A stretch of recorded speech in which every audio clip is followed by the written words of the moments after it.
खबरों की दुनिया से अब होगी रोजाना मुलाकात। गली चौराहे नुक्कड़ से होगी आपके हक की बात। हर छोटी बड़ी खबर पर होगी हमारी पैनी नजर। खबरें वो जिनसे होगा आपका सीधा सरोकार। जनता के मुद्दों को उठाएंगे हम, क्योंकि हम हैं ये न्यूज, आपकी आवाज। देखिए प्राइम टाइम रात 9 बजे।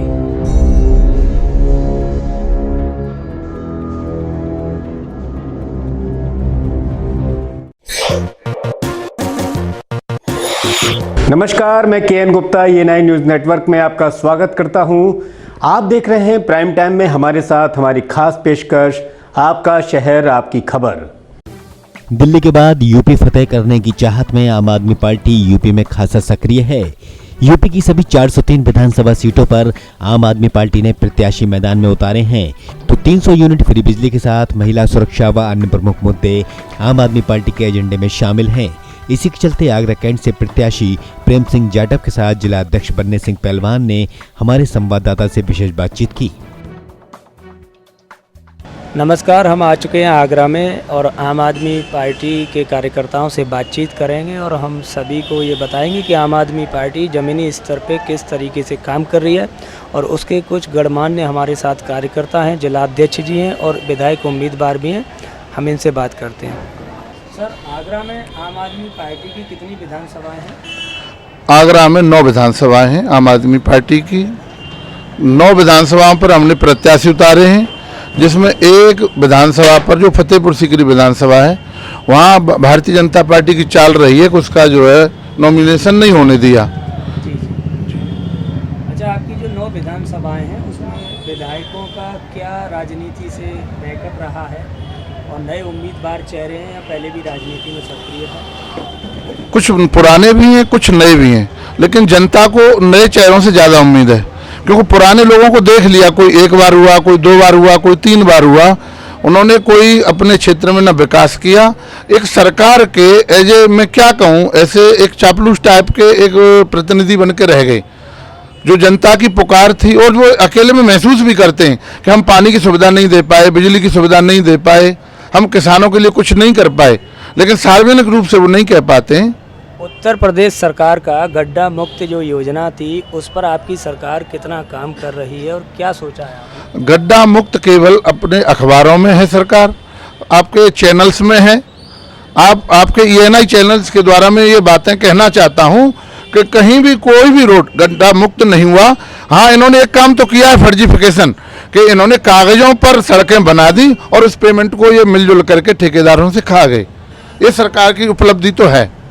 कल नवासी उत्तरी विधानसभा से विधायक उम्मीदवार हैं शब्बीर अब्बास जी, उन्होंने कहा था कि आगरा का नगर निगम जो है उसके आगरा सौंदर्यीकरण के लिए 4000 करोड़ रुपया आया था। उसके बारे में क्या जानकारी ये है कि आप हमारे साथ चलिए, जहाँ भी वो आप सौंदर्यीकरण की बात करते हैं उनसे पूछ लीजिए कहाँ कहाँ लगाया है वो रुपया।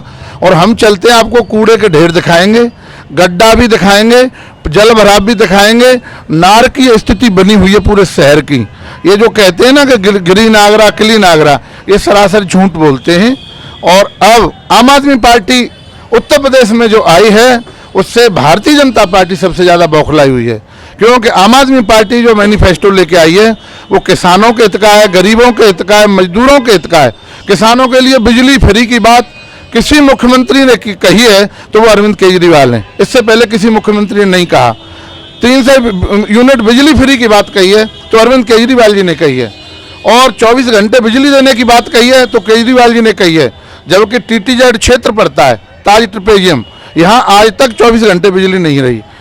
हमारे समाजवादी पार्टी की जो अध्यक्ष हैं अखिलेश जी, उन्होंने भी वायदा किया है जनता से कि 300 यूनिट फ्री बिजली दी जाएगी। उसके बारे में क्या है? देखो, अच्छी बात है, कम से कम वो आम आदमी पार्टी को फॉलो कर रहे हैं। लेकिन उस समय मुख्यमंत्री रहे थे, उस समय उन्होंने 100 यूनिट भी फ्री नहीं दी। अब कर रहे हैं तो अब अच्छी बात है, वो सत्ता में आए और किसानों की बिजली फ्री करें, 300 यूनिट बिजली फ्री करें, उनके लिए बहुत बहुत धन्यवाद। लेकिन कुछ चीज़ों पर ध्यान भी रखना होगा, जैसे कि उनके राज में आते ही कुछ गुंडों को बढ़ावा मिलता है, उस पर भी वो कंट्रोल करें। बीजेपी का वायदा है कि 300 के पार हम सीटों पे विजयी प्राप्त करेंगे। अभी इस पे क्या कहेंगे?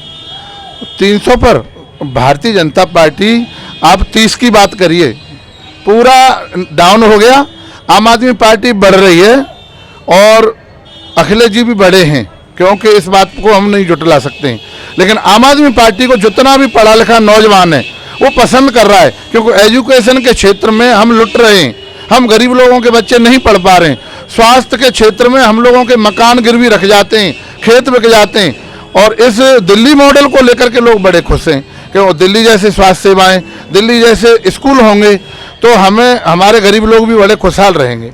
उत्तर प्रदेश में आम आदमी पार्टी ने टोटल कितने विधायकों को उतारा है प्रत्याशी के तौर पर? 403 टोटल सीटें हैं, कुछ सीटें कम रह गई। इन्होंने नॉमिनेशन के समय अपने अधिकारियों को चंगुल में लेकर के जो जिताऊ सीटें थी उनके नामांकन खराब करा दिए, गलत करा दिए और उनको बाहर का रास्ता दिखा दिया। कुछ को कह दिया आप लेट हो गए, कुछ को कह दिया फोटो छोटा है, किसी को कह दिया कॉलम खाली रह गया। इस तरह से खासकर आम आदमी पार्टी पर इनका टारगेट रहा है। जो सीटें खाली रह गई हैं वो भारतीय जनता पार्टी के जो नुमाइंदे बैठे हैं उनके चंगुल में है आयोग, चुनाव आयोग, उन्होंने कम करा दिया है। और मैं आपको बताना चाहता हूं, आम आदमी पार्टी को आज उत्तर प्रदेश की जनता, खासकर पढ़ी लिखी जनता, किसान लोग, नौजवान लोग, गरीब लोग और दलित लोग, मोमडन लोग क्यों पसंद कर रहे हैं, उसका रीजन है जहाँ जहाँ गरीबी हावी है उनको फ्री शिक्षा चाहिए, फ्री स्वास्थ्य सेवा चाहिए, फ्री बिजली चाहिए, फ्री पानी चाहिए, और ये गरीबों के हित की बात करती है आम आदमी पार्टी। अभी आगरा में छावनी विधानसभा से जो नवनिर्मित विधायक हैं उनसे बात करेंगे, उनका क्या कहना है, क्या तैयारी है? तैयारी हमारे चुनाव को लेकर इस तरीके से है कि जो 70 साल में बदलाव हमारे क्षेत्रों में नहीं हुआ, जो 70 सालों से राज कर रहे हैं हमारे क्षेत्रों में, जनता परेशान है, चाहे टोरेंट को ले लो, चाहे स्कूल को ले लो, बहुत सारी समस्याएं हैं जनता की, तो वो हम बदलेंगे क्योंकि दिल्ली में बदल के दिखाया है। अच्छा, आगरा की जनता का ऐसा कहना है कि आगरा में टोरेंट आई थी 2010 में, उसका टेंडर था 2020 तक, उसके बावजूद भी वो किस बेस पे यहाँ पे संचालित है, इसके बारे में क्या कहेंगे? इसके बारे में तो जब हम सत्ता में आएंगे तभी जवाब देंगे, क्योंकि अभी जो सत्ता में बैठे हुए हैं ये सवाल शायद आपको उनसे पूछना चाहिए। जिला अध्यक्ष जी से बात करते हैं, टोरेंट के बारे में क्या कहेंगे, किसके बेस पे चल रही है? टोरेंट को लगातार जो सरकारें आ रही हैं, सूबे की सरकारें आ रही हैं, इनको लाने वाली तो बहन जी थी, और बहन जी लाई तो समाजवादी ने कहा इसको उखाड़ फेंकेंगे, भारतीय जनता पार्टी ने कहा हमारा राजा है तो उखाड़ फेंकेंगे, लेकिन बसपा के नेताओं को भी टोरेंट ने खरीद लिया, ये भी उनके यहाँ गिरवी रख गए, इन्होंने पैसा खाया खूब मोटा। जैसे भारतीय जनता पार्टी के समय आया तो उन नेताओं को भी टोरेंट ने खरीद लिया। इनके सारे घर तक के, चूल्हे तक के खर्चे टोरेंट चलवाती है नेताओं के, जो सूबे में नेता बैठे हैं, इसलिए टोरेंट नहीं उखड़ पाई और महंगाई लगातार बढ़ती रही जो उपभोक्ताओं को झेलनी पड़ रही है। अच्छा विधायक जी, ये बताइए, आपने मतलब आम आदमी पार्टी कब ज्वाइन की थी और कब से आप आम आदमी पार्टी से जुड़कर कार्य कर रहे हैं, ये बताइए। आम आदमी पार्टी ज्वाइन तो हम कर चुके थे अन्ना आंदोलन से ही, लेकिन काम करना हमने जिला पंचायत से शुरू किया, क्योंकि पार्टी की नीति हमें बहुत पसंद है। ये पार्टियां एक ईमानदार नीति पे चल रही है, जो जनता को असलियत में चाहिए सुविधा, जो इनका हक है। देखिए, पढ़ाई की बात करें तो हिंदुस्तान के हर बच्चे का अधिकार है, उसे पढ़ाई मिलनी चाहिए, क्योंकि जब पढ़ेगा इंडिया तभी तो बढ़ेगा, जब पढ़ाई मिलेगी नहीं तो कहाँ से बढ़ेगा। अभी हमने आम आदमी पार्टी कार्यकर्ताओं से और जो नवनिर्वाचित विधायक हैं उनसे बात की, जिला अध्यक्ष से भी बात की। उनका कहना ये है कि आम आदमी पार्टी की सरकार बनाकर हम जो है बहुत तेज़ी से विकास की जो रुकी हुई गतिविधियां हैं उनको बदलेंगे, गड्ढा मुक्त सरकार के जो वायदे हैं उनको पूरा करेंगे, और आगरा की जनता की जो मेन चीज़ें हैं, जो सपोर्ट है वो जो है बिजली को लेकर है। अभी केजरीवाल जी ने, इनका कहना है केजरीवाल जी ने मुफ्त बिजली का जनता से अपील किया या जनता को दी, उसी मॉडल को समाजवादी पार्टी ने कॉपी किया, इनका ऐसा कहना भी है। तो इनका हमने जब जाके जायज़ा किया, देखते हैं इनकी जो पकड़ है जनता के बीच में कैसी है, वो चुनाव के बाद पता लगेगा। मैं उस्मान अली, जिला रिपोर्टर आगरा, कैमरामैन दिनेश शर्मा के साथ, ENI news Agra, UP. Bulandshahr में मुख्यमंत्री योगी आदित्यनाथ ने प्रबुद्ध सम्मेलन में सहभागिता की। इस दौरान सीएम योगी ने कोरोना की तीसरी लहर के चलते उत्तर प्रदेश का बेहतरीन मॉडल प्रस्तुत किया, तो साथ ही प्रदेश सरकार की उपलब्धियों को जनता के बीच रखा। सीएम योगी ने बताया कि सभी विधानसभाओं में प्रचार रथ को निकाला गया, तो साथ ही भाजपा ने जो कहा वो करके दिखाया। इसी के साथ सीएम योगी ने सूबे में डबल इंजन की सरकार के फायदे बताए, तो साथ ही उन्होंने एक बार फिर जनता से समर्थन भी मांगा। अभी मैं बुलंदशहर जनपद में आया हूं और यहां प्रबुद्ध जनों के साथ एक सम्मेलन मैंने यहां पर किया है। इस सदी की सबसे बड़ी महामारी के दौरान ये चुनाव हो रहे हैं। कोरोना प्रबंधन भारत का दुनिया में सबसे बेहतरीन है। कारण है प्रधानमंत्री मोदी जी के नेतृत्व में कोरोना प्रबंधन की कांस्टेंट मॉनिटरिंग और बेहतरीन संवाद राज्यों के साथ भारत सरकार ने खुले मन से हर राज्यों को हर प्रकार की सुविधा उपलब्ध करवाई है। और यही कारण है कि जीवन और जीविका दोनों को बचाने में भारत दुनिया के अंदर एक सफल मॉडल खड़ा करने में दुनिया की सराहना भी प्राप्त कर रहा है। सबसे बड़ी आबादी का राज्य होने के बावजूद प्रथम और द्वितीय लहर में मॉडल खड़ा करने और तीसरी लहर ओमिक्रॉन के दौरान भी उत्तर प्रदेश का मॉडल बेहतरीन तरीके से आगे बढ़ रहा है। तीसरी लहर के दौरान जो नया वेरिएंट देखने को मिला है, इसमें वायरस कमजोर पड़ा है। इसका कारण वैक्सीनेशन भी है। हम आभारी हैं प्रधानमंत्री मोदी जी के, जिनके कारण देश के अंदर 160 कोरोना वैक्सीन की डोज उपलब्ध कराई जा चुकी है।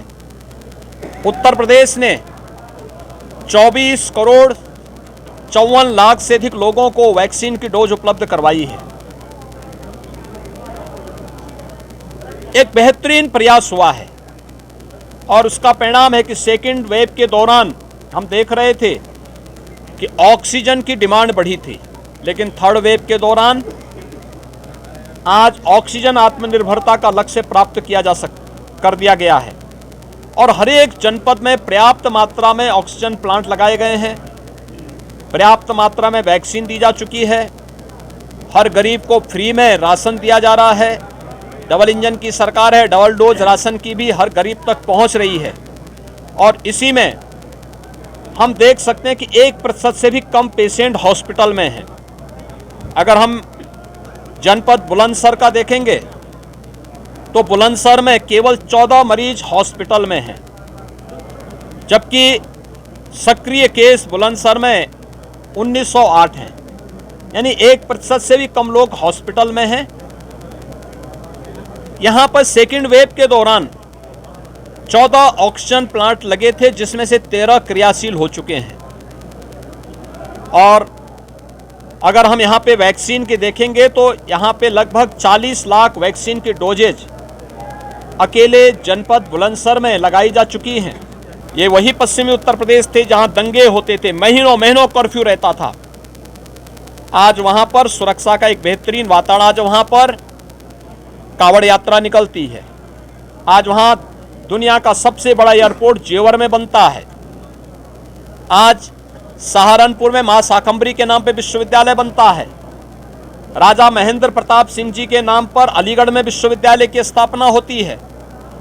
बुलंदशहर में सरदेव कल्याण सिंह जी के नाम पर मेडिकल कॉलेज की स्थापना होती है। एटा में मेडिकल कॉलेज की स्थापना होती है। कासगंज में मेडिकल कॉलेज की स्थापना हो रही है। हर एक जनपद में मेडिकल कॉलेजेस की स्थापना की दिशा में प्रदेश सरकार आगे बढ़ रही है। मेजर ध्यानचंद जी के नाम पर सहारनपुर में स्पोर्ट्स यूनिवर्सिटी की स्थापना होती है। फिल्म सिटी का निर्माण, medical device park, toy park, ये सभी आज प्रदेश के अंदर बन रहे हैं। विकास के इस नए मॉडल के साथ उत्तर प्रदेश तेजी के साथ आगे बढ़ रहा है और मैं विश्वास के साथ कह सकता हूं, विकास, सुरक्षा और समृद्धि का यह मॉडल उत्तर प्रदेश एक बार फिर अंगीकार करेगा और भारतीय जनता पार्टी की प्रचंड बहुमत की सरकार बनाने में अपना योगदान देगा। आजमगढ़ में एक दिल दहला देने वाला वीडियो सामने आया। इतना ही नहीं, वीडियो में चलता फिरता भूत देखने को मिला। तो ये चलता फिरता भूत का वीडियो अब सोशल मीडिया पर वायरल हो गया। तो स्थानीय लोगों में इससे दहशत भी है।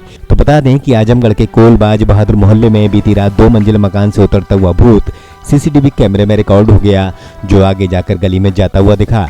अब जब सीसीटीवी फुटेज लोगों ने देखा तो वो हैरान रह गए। ऐसे में अब लोगों में दहशत का माहौल है। मामला यही है भैया कि वहाँ एक कैमरा लगा है राजू श्रीवास्तव का। उनके कैमरा में एक परछाई टाइप उतर रही है छत से और रोड से जा रहा है। तो हम लोगों के जैसे दिमाग में ये है कि साला लग रहा है भूत है। क्या लगा है? उससे बहुत दहशत है पूरे मोहल्ले में। और जब बात कर रहे हैं हम लोग, जब मोबाइल में देख रहे हैं तो पूरा रोंगटा एकदम खड़ा हो जा रहा है। क्या स्थिति है मोहल्ले की? स्थिति और 7 बजे के 8 बजे के बाद करीब करीब लोग अपना दरवाज़ा, अपना खिड़की दरवाज़ा लोग बंद कर दे रहे हैं। अपने रिश्तेदारों को लोग मना कर रहे हैं, भैया हमारे यहाँ अगर आना है तो दिन में आइए, रात में मत आइए। ये सर हमारे मोहल्ले में एलजी यादव के सामने गली गई है, जो कि राजू राय की यहाँ गली निकलती है ज्ञानू सिंह की गद्दी वाला रोड पे। और उसी गली में एक हमारे पड़ोसी में सीसीटीवी कैमरा लगा है और उसमें 12 बजे रात को 11:59 पे ये सीसीटीवी कैमरा में कैद हुआ है। और जिससे लोग देखें, आस पड़ोस के लोग, और सब भय के से डर रहा है। 8 बजे सबका दरवाज़ा बंद हो जाता है। अपने रिश्तेदारों को लोग मना कर दिए कि भैया रात बिरात 11-12 बजे के बाद मत आइएगा। बहुत ही भय का माहौल है। उसके कोलबाज बहादुर में है। क्या स्थिति है वहाँ? वहाँ स्थिति ये है कि लोग रात को बाहर नहीं निकल रहे हैं। जो भी आना चाह रहा है 10 बजे 8 बजे ले अपने घर में, 12 बजे तो कोई निकल नहीं रहा है। क्या देखा आपने? क्या चीज़ था उसमें? कुछ परछाई या जो धुआं टाइप का दिख रहा है और ये इसे उतर रहा है और जा रहा है। और हम लोग भय के ये है कि अब भूत है तो है, भूत का कोई आकार नहीं होता। और जिस हिसाब से हम देखे हैं वो भूत लग रहा है। बरेली के आंवला में चुनाव के मद्देनजर जिलाधिकारी मानवेंद्र सिंह ने निरीक्षण किया। तो इस दौरान कोविड गाइडलाइन के अनुपालन को अधिकारियों को निर्देशित किया। तो साथ ही कोविड वैक्सीनेशन बूथों का भी डीएम द्वारा निरीक्षण किया गया। इस दौरान सुबह सेंटर कॉलेज मैदान पर एसडीएम एनराम के साथ सीओ चमन सिंह चावड़ा भी यहां मौजूद रहे। तो डीएम ने अधिकारियों के साथ गोपनीय बैठक में भी सहभागिता की। इस दौरान पुलिस और प्रशासन का दल बल भी यहां मौजूद रहा। तो नगर में फ्लैग मार्च भी निकाला गया।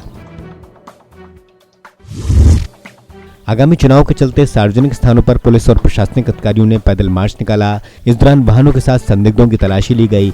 तो सादुल्ला नगर प्रभारी के साथ सशस्त्र सीमा बल की संयुक्त टीम द्वारा यहां लोगों के बीच चुनाव को लेकर माहौल बनाया गया। तो वहीं संवेदनशील क्षेत्रों में नगर में फ्लैग मार्च निकाला गया।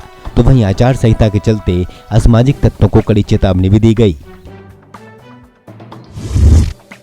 बरेली की कैंट विधानसभा सीट पर जहां इस समय उठापटक देखने को मिल रही है, तो ऐसे में भीम आर्मी आजाद समाज पार्टी ने चुनावी मैदान में अपना प्रत्याशी घोषित कर दिया है। आजाद समाज पार्टी के टिकट पर कैंट से ताल ठोक रहे सुनील वाल्मीकि से हमारे संवाददाता विवेक पाराशरी ने स्थानीय मुद्दों को लेकर खास बातचीत की। नमस्कार, मैं ENI न्यूज़ में आपका स्वागत करता हूं। चुनाव का बिगुल फूंक चुका है विधानसभा 2022 का, और लगातार प्रत्याशी वोटरों को लुभाने में लगे हुए हैं। उसी क्रम में आज हमारे साथ सुनील कुमार जी मौजूद हैं, जो कि भीम आर्मी आज़ाद समाज पार्टी से प्रत्याशी हैं कैंट विधानसभा से। आइए जानें किस तरीके के मुद्दे रहेंगे चुनाव में, किस तरीके से जनता के बीच में हो जाएंगे, क्या मुद्दे रहेंगे चुनाव में आपके? मुद्दा क्या है कि हमारा समाज कैंट विधानसभा में बाहुल क्षेत्र कहा जाता है। हमारा मानना है कि अब तक हमने सारे वो हमारे यहाँ एक र्यूमर है, कहावत है, सबको देखा सारी देखी पार्टी एक बार, अब देखिए केतली एक बार। चूँकि हमारा चुनाव चिन्ह बड़े भाई चंद्रशेखर आज़ाद जी, उनका मानना है कि सर्व समाज को लेके हम लोगों को सरकार बनानी है। और रहा हमारे चुनाव लड़ने का ये रहा, क्योंकि हमारे समाज कहते हैं जिसको मजबूत क्या कहते हैं उसको, मार्शल कौम है। मार्शल कौम को आज तक हम लोगों ने सबको लड़ाया। हम अपने अस्तित्व की लड़ाई लड़ रहे हैं।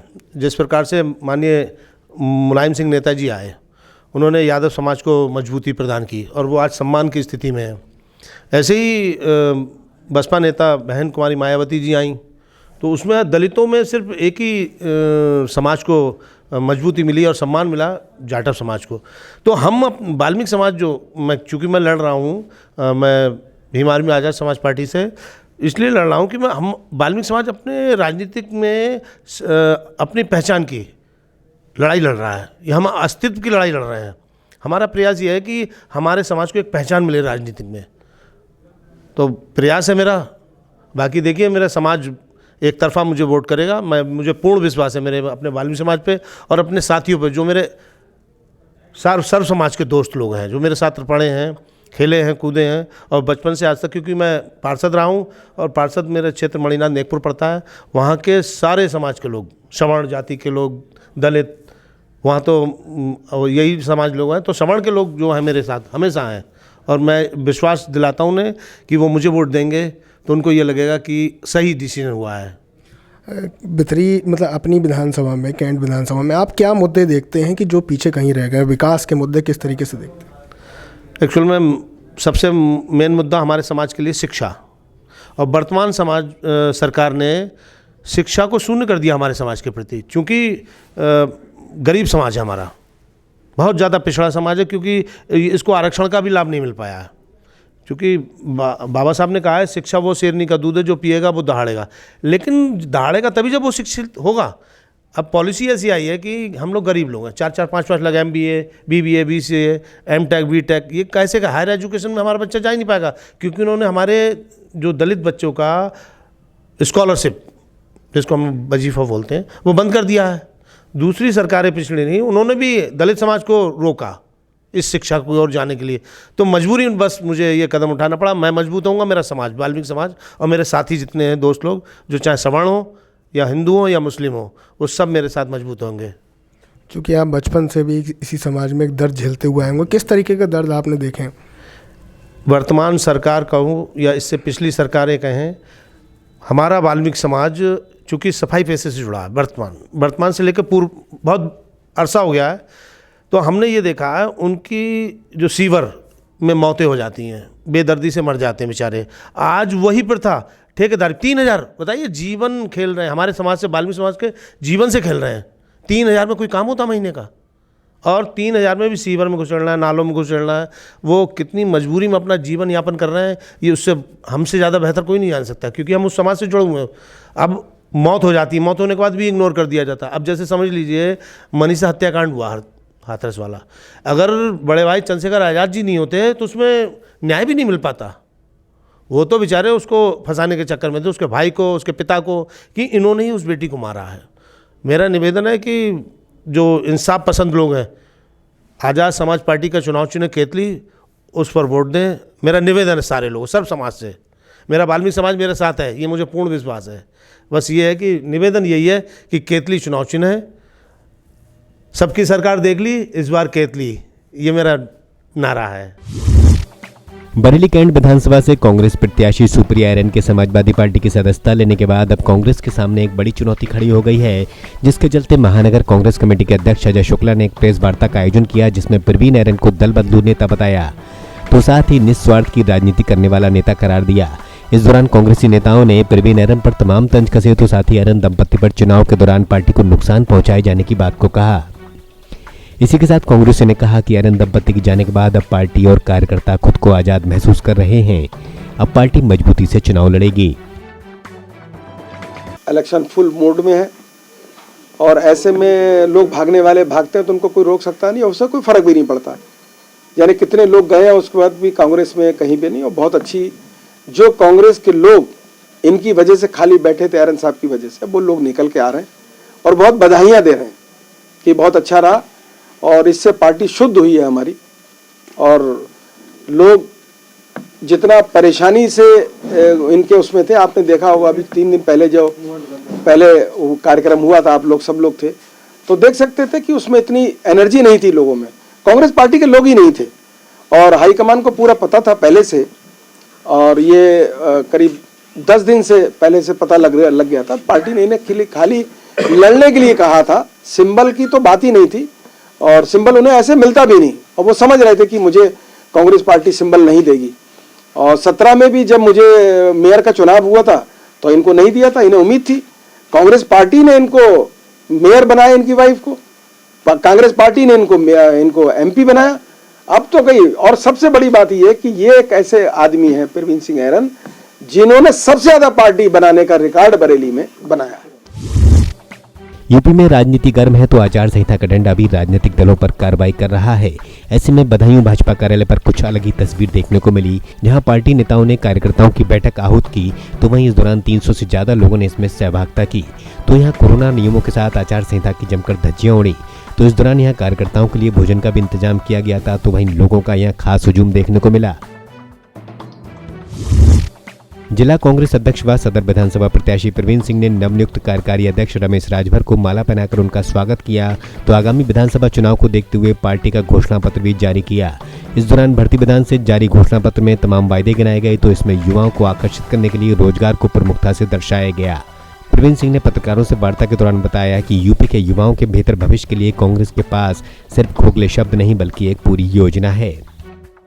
देखिए, हमारे बीच हमारे नए जो कार्यवाहक अध्यक्ष हैं जो इस चुनाव पीरियड के लिए बनाए गए भाई रमेश राजभर जी हैं, और यूथ कांग्रेस के अध्यक्ष भाई अमर बहादुर यादव जी हैं, एनएसवाई के अध्यक्ष विशाल दुबे जी हैं। हमारे यहाँ कल जो है प्रियंका गांधी जी ने, राहुल गांधी जी ने भर्ती विधान युवा घोषणा पत्र जारी किया है, जिसको ये लोग अभी जिले से जारी करेंगे। मेरा सिर्फ ये कहना है कि देखिए, सारी पार्टियां चुनाव मैदान में हैं, और इस युवा घोषणा पत्र में कांग्रेस पार्टी ने निर्णय लिया है कि परीक्षा शुल्क जो है फ्री कर दी जाएगी, और आने जाने का जो परीक्षा सेंटर तक आने जाने का जो किराया होगा वो नहीं लिया जाएगा परीक्षार्थियों से। आपका शहर आपकी खबर में आपने देश और प्रदेश की दिन भर की खबरों को देखा। हम कल फिर मिलेंगे प्राइम टाइम में ये9 न्यूज नेटवर्क पर। नमस्कार। खबरों की दुनिया से अब होगी रोजाना मुलाकात। गली चौराहे नुक्कड़ से होगी आपके हक की बात। हर छोटी बड़ी खबर पर होगी हमारी पैनी नजर। खबरें वो जिनसे होगा आपका सीधा सरोकार।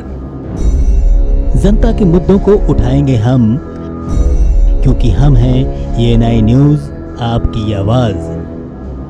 देखिए प्राइम टाइम रात 9 बजे।